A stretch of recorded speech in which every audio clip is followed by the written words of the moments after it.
Galanni guddaa Waaqayyoo haa ta'u. Mucaa xiqqaa yeroo Waaqayyo madaa guddaarraa fayyisu agarra. Guutuu isaa haadha mucaarraa dhaggeeffanna. Wanti Waaqayyo gochuu dadhabu jiraare.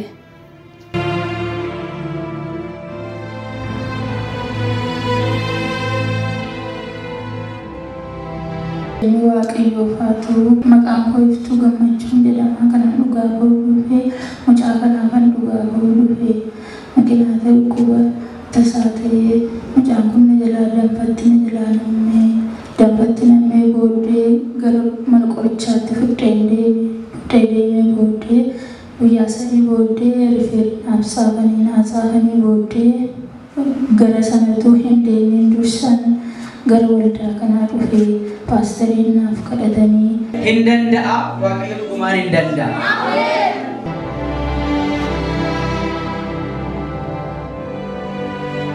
kana booda hin fayyaa madaansaa madaa'uu isaatiin fayyeera jedhanii ittiin dibanii naaf kadhatanii booddee madaan mucaa kanaa guyyaa sanaa jalqabee walitti suphamuu jalqabee akkuma isaan jedhanii suphama madaan sanaaf jedhanii tun bakka rifeensi sana hin deemin daa'imni kun fayye.